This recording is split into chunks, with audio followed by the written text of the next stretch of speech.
اسكي مادام ينا عندي الندمطات. انتبهوا تتركوا أولادكم الصغار لوحدهم مع السواق أو الشغالة، ما تثقوا فيهم أبدا لو لهم سنين عندكم.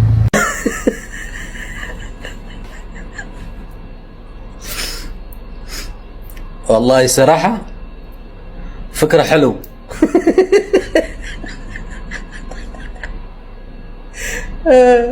خلاص خليهم يرتاحوا شوية حسن. أنا بفطاري سم سجمر بيتنيو كزينو اللي جوجاتشو ميزو بفطاري سم. والله فكرة حلوة يا مدام، فكرة حلوة مرة. عجبني هذه الفكرة.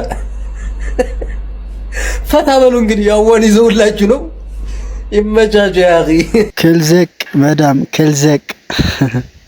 أي مدام أنا كو حابشوچن اندجلنا اندمون يمقطرت ነገር ነው። ምንድነው ያለችው? ልጃችሁንና ሹፌራችሁን ለሰራተኛ ተታችሁ አትዱ ነው የምትለው።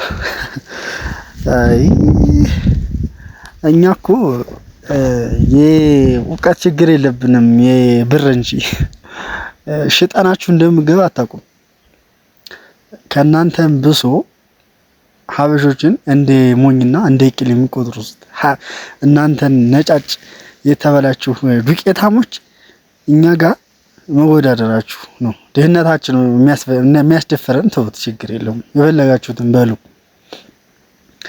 ምንድነው አሁን ልጃችሁ ዘሎ የሚወጣው ምን ላይ ነው? ሰራተኛ ላይ ጠይም ናችሁ፣ ሀበሻ ታምራላችሁ፣ በጣም ነው መልካችሁ የሚስበው፣ በጣም ነው የምታምሩት የሚለው ባላችሁ አይደል እናንተ ያስጠላችሁት ተረክረኮች። ግን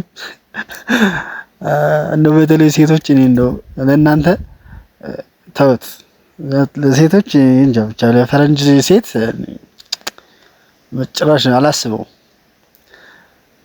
በቃ እናንተ አንገታችን ደፍተን የምንሰራው ገንዘብ እንድትሰጡን የሻይ እንድትሉን እንጂ ፈርተናችሁና እንደ ጅል ቁንቁን አይደለም፣ ፈርተና አይደለም። እና ያሳዝናል። እና አይዟችሁ ብቻ ጠንክሩ፣ በርቱ። ምንም እንዳሰማቸው እነዚህ ያሉትን ይበሉ። ምክንያቱም እነሱ አንድ ቅናት አለባቸው፣ ሁለት ደግሞ በቃ እንደ ሀበሻ ጋር በቃ ግብ አለ የሆነ እነሱ ሚስቶቻቸው ባሎቻቸው ለምሳሌ በጣም ወደ ሀበሻ ስለሚያደላ ስለሚያውቁ ወደ ሀበሻ ሴት ቅናት አላቸው፣ በተለይ ሴቶች መዳሞች ማለት ነው። እና ይዟችሁ በርቱ። እና በተረፈ አንድ ነገር ማለት የምፈልገው እንደው እባካችሁ ቤተሰብ ጋር ያላችሁን ግንኙነት አጥብቃችሁ አጠንክሩ። እባካችሁ ቤተሰቦቻችሁን አጥብቃችሁ ያዙ። ዴዚና አሌክስ ታውቋቸዋላችሁ። የዛሬ 3 አመት 2 አመት በትዳር ተገናኙ በፍቅር። ግን እናቲቱ አልፈቀደችም ነበር። አንድ በብሔር አልፈቀደችም፣ በሃይማኖት አልፈቀደችም። ያው በሳሳት እሱ ሙስሊም ክርስቲያን ነበር፣ እሷ ሙስሊም እንደዛ መሰለች ብቻ። ከዛ በኋላ አንደኛ እሱ ትግሬ ነው በማለት ምናምን አልተስማማው ነበረ እና እሱ ጋር እንድትሆን አልፈቀደችም እናቱ። እና ደግሞ እሷ ያው ተወደው ነበረ፣ ዴዚ ደግሞ አሌክስን ተወደው ነበረ። እናቲቱ በዛ አማካኝነት ልጅ አይደለሽም ከሱ ጋር ካልታየሽ፣ እኔ የምልሽን ካልሰማሽ፣ እኔ ላንቺ ለማሰብ ያሳደግኩሽ ልጅ ነኝ ብላ እሷ ጋር ለሷ በማሰብ እና ህይወትሽን ይጎዳዋል ብላ በማሰብ ልጅ አይደለሽም ከሱ ጋር ካልታያየሽ ብላ ነበር። እና ከዛሬ 2 አመት ፈለሽው ማድረግ ትችያለሽ እንጂ እኔ ከሱ ጋር ልለያይ አልችልም፣ እኔ ከአቃለሁ ከ20 አመት በላይ ሆኖኛል ምናምን ያለች ብዙ ተጣልተው ነበር እናት ጋር። ከዛ ወዲህ ተኳርፈው ነበረ እና ከዛ ወዲህ ምን ተደረገ? አመት ያክል ተለያዩ። አመት ያክል ሲለያዩ እናት ጋር እንደዚህ ግንኙነት የለም። እናትና ልጅ ተገናኙ በአንድ ወንድ። እኔን ያልኩሽን ካላገባሽ እሷም ያለችውን እኔ ወደዋለሁ በማለት ተመልከቱ። እንግዲህ ተለያይተው ይሄው 2 አመታቸው። ግን እናት ድንገት አረፈቻሉ። ተመልከቱ።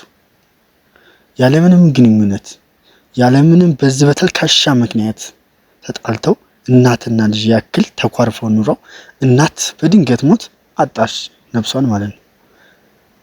ተመልከቱ። ልጅ ምን አይነት ጸጸት ነው የሚኖርባት። አሁን እንደዚህ ደግሞ አርግዛለች። ተመልከቱ። ይሄ ነገር ለሷ አሪፍ ነበር። ምክንያቱም እናቲቱም አያት ልትሆን ነው።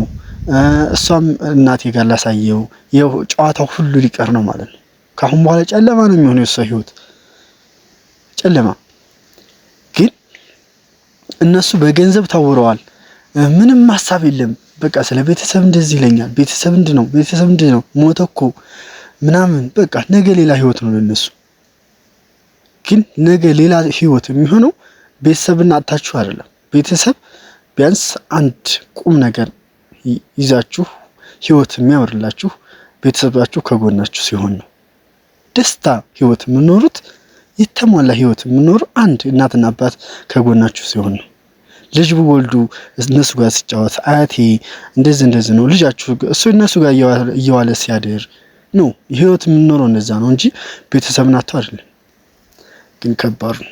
ራሳችሁን ካሁን በኋላ የተጣላችሁ እባካችሁ ቤተሰቦቻችሁ ጋር ያላችሁን ግንኙነት በገንዘብ ምክንያት የተጣላችሁ መዳም ቆሞች ካላችሁ በቃ ታረቁ። ሁሉ ነገር ትውት አድርጋችሁ ታረቁ ከቤተሰብ ጋር።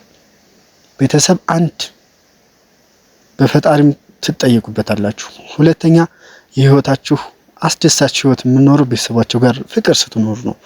በቃ እናታችሁ ጋር ተኮርፋችሁ ማን ጋር ነው የምትኖሩት? ማን ጋር ነው ፍቅር የሚኖረው? እናቴ ብትኖር እንደዚህ አልሆንም ነበር እያላችሁ ጸጥታችሁ ከምትሞሉ ባካችሁ ፍቅር ጋር ከቤተሰቦቻችሁ ጋር ተቆራኙ ማለት እፈልጋለሁ። እና ሁላችሁም በቀጣይ ቪዲዮ ውስጥ የምንገናኝ ድረስ መልካሙን ሁሉ እመኝላችኋለሁ። መልካም ጊዜ፣ መልካም ቆይታ። እወዳችኋለሁ። ላይክ አድርጉልኝ እሺ። እና በሰላም ሀገራችሁ ያስገባችሁ ከነሸቃላ ከሚባል ነገር ይውጡና የራሳችሁን ሸቃል እንድትቀጥሩ እኔም ትልቅ ምኞቴ ነው። ትልቅ ምክንያቱም ያን ነገር አልፋችኋል።